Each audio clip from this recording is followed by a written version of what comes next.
और एक और चीज है, ये जो बार बार बोल रहे थे 400 पार 400 पार, हमें 400 सीट चाहिए 400 से। हमने पूछा क्यों चाहिए?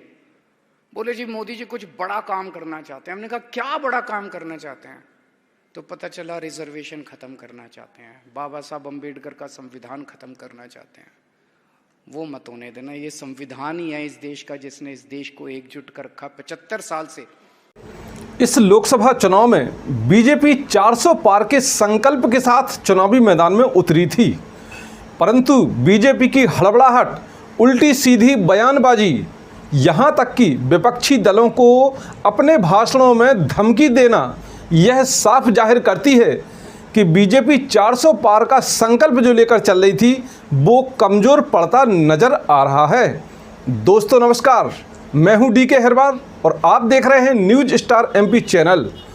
जो गोदी मीडिया नहीं दिखाता वो मुद्दे दिखाते हैं हम आप शुरू से ही देख रहे हैं कि लोकसभा चुनाव में भारतीय जनता पार्टी 400 पार के संकल्प के साथ चुनावी मैदान में उतरी थी और इसका प्रचार प्रसार भी बहुत तेज़ी से करवाया गया था। सोशल मीडिया हो चाहे गोदी मीडिया हो, बराबर 400 पार की अपने जो मुखारबिंद से है 400 पार करते नज़र आ रहे थे, परंतु विपक्षी दलों ने जो फील्डिंग सजाई, जो फील्डिंग में उतरे, जो मैदान में आए, अपने मुद्दे बताए, इनकी सच्चाइयाँ बताईं, उससे नहीं लगता कि 400 पार हो पाएंगे। आइए सुनिए अरविंद केजरीवाल को क्या कह रहे हैं ये। और एक और चीज है, ये जो बार बार बोल रहे थे 400 पार, हमें 400 सीट चाहिए 400 से। हमने पूछा क्यों चाहिए?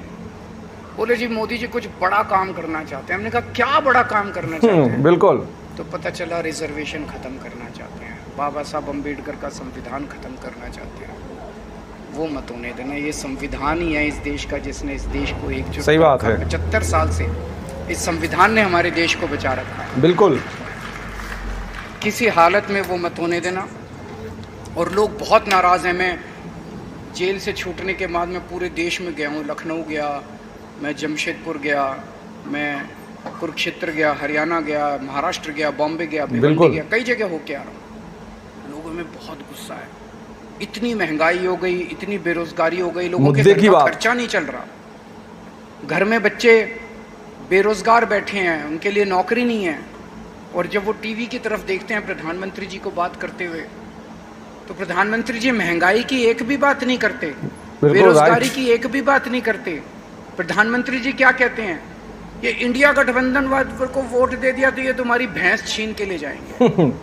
तुम्हारी 2 भैंस है तो 1 भैंस ये छीन के ले जाएंगे। बताइए। प्रधानमंत्री जी कहते हैं ये तुम्हारा मंगलसूत्र छीन के ले जाएंगे, ये तुम्हारे घर की बिजली काट देंगे, ये तुम्हारे घर की, ये क्या है?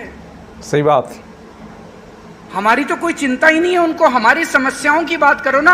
अगर प्रधानमंत्री जी कहते मेरे को वोट दो, मैं तुम्हारे पेट्रोल के दाम कम कर दूंगा, डीजल के दाम कम कर दूंगा, तुम्हारा दूध सस्ता कर दूंगा, खाने पीने की चीजें सस्ती कर दूंगा, तुम्हारे बच्चों के लिए ऐसे में रोजगार दिलाऊंगा, मैं भी वोट दे देता। क्या बात है, बहुत बढ़िया। हमारी समस्याओं का उनके पास समाधान ही नहीं है।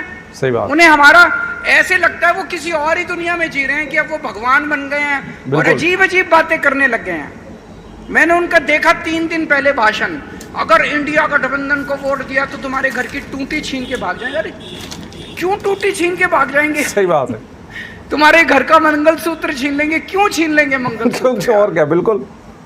तो दोस्तों ये देश बचाने का चुनाव है और यहाँ जितने लोग बैठे हैं, चलिए बिल्कुल। तो देखिए किस तरह से उन्होंने बताया अरविंद केजरीवाल ने कि अपने जो चुनावी मुद्दे हैं उनमें सिर्फ अभी तक भाजपा जो हिंदू मुस्लिम पाकिस्तान अन्य जो मतलब मुद्दों पर को तो लेती रही और उल्टी सीधी बयानबाजी भी करती रही, परंतु जो रोजगार बेरोजगारी का मुद्दा है, चिकित्सा का, स्वास्थ्य का जो भी मुद्दा है, इन पर बीजेपी बात करती हुई नजर नहीं आई, अभी अरविंद केजरीवाल जी ने बताया।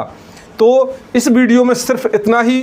अगले वीडियो में हम निष्पक्ष व सत्य उजागर करने वाली, अगली वीडियो में हम आपको सत्य उजागर करने वाली घटना को सामने लाएंगे, इसीलिए इस चैनल को सब्सक्राइब आप जरूर कर लें।